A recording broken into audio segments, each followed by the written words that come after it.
پہلے تو شرکپور شریف سے فتویٰ جاری ہوا کہ وہ مسلمان نہیں ہیں تحریک لبیک والے. اس کے 1 یا 2 دن بعد پھر ایک پریس کانفرنس ہوتی ہے. اس میں میاں جلیل احمد صاحب نے اپنے الفاظ کو واپس لے لیا. اب ہم کیا سمجھیں کہ پہلی بات ٹھیک ہے یا دوسری بات ٹھیک ہے؟ اگر پہلی کو ٹھیک سمجھیں تو بعد والی غلط ثابت ہوتی ہے، اگر بعد والی کو ٹھیک سمجھے تو پہلے والی غلط ثابت ہوتی ہے. بندہ ایک ہی ہے، باتیں 2 کر دیں اس نے. تو اس میں یہ کہوں گا کہ حضرت عمر رضی اللہ تعالیٰ عنہ کا وہ جملہ آب زر سے لکھنے کے قابل ہے کہ آپ نے فرمایا کہ پہلے سوچو، پھر تولو، پھر بولو،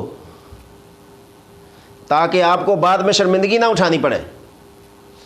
تو اب یہ جو بعد والی میاں صاحب کی ویڈیو آئی ہے جس میں انہوں نے بڑے تحمل سے، بڑے حوصلے سے اور بڑی جو ہے عاجزی سے یہ سمجھانے کی کوشش کی ہے کہ بندہ غصے میں ہوتا ہے، بات ہو جاتی ہے، اور بھی اس قسم کی باتیں کی ہیں انہوں نے. تو اب دیکھیں کہ وہ جو پہلے والی بات ہے اب وہ واپس تو نہیں جا سکتی. کتنے لوگوں نے اس بات سے غلط فائدہ اٹھایا، حتیٰ کہ سوشل میڈیا پر لوگوں نے وہ کچھ کہا جو میں اپنی زبان پر نہیں لا سکتا میاں صاحب کے بارے میں، ہم سوچ بھی نہیں سکتے. تو اتنے بڑے آستانے سے جب اس طرح کے متضاد بیانات آتے ہیں تو لوگ انتشار اور تضاد کا شکار ہو جاتے ہیں. تو اس لیے یہ بات سمجھنے کی ہے. میں میاں صاحب کو نہیں سمجھا رہا، میں تو خود ان سے سمجھنے کے لیے بیتاب ہوں. میں ایک عوام کی رائے پیش کر رہا ہوں. اب جب میاں صاحب نے تحریک لبیک پر فتویٰ لگایا تو اب دیکھیں کتنے نوجوانوں کے دل دکھے، ہر کسی نے اپنی سوچ کے مطابق اس پر رد عمل بھی دیا.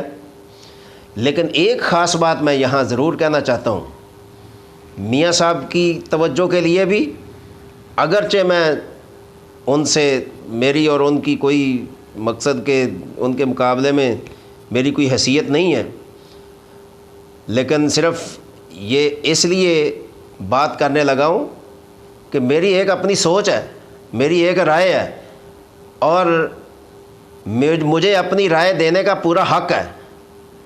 میری رائے کو کوئی روک نہیں سکتا. ہاں اگر وہ رائے غلط ہو تو مسترد ہو سکتی ہے، کوئی میری رائے حرف آخر نہیں ہے.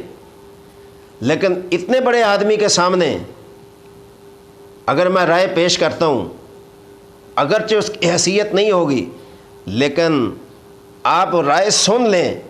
اگر اس رائے میں وزن ہو تو بے شک دل کے کسی حصے میں اس کو جگہ دے دینا، اور اگر سمجھ میں نہ آئے تو پھینک دینا.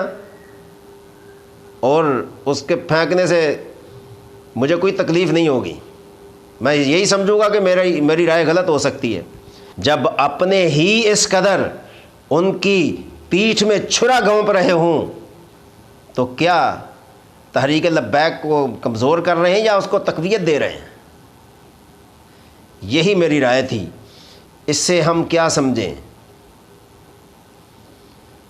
تو اگر تحریک لبیک کا مشن ٹھیک ہے، طریقہ کار میں کسی کو اعتراض ہو سکتا ہے، لیکن مشن میں کسی کو اعتراض نہیں ہے. تو آپ ان کی اصلاح کریں، اور اگر مشن سے متفق ہیں تو پھر تحریک لبیک کو ناکام کرنے کی کوشش نہ کریں.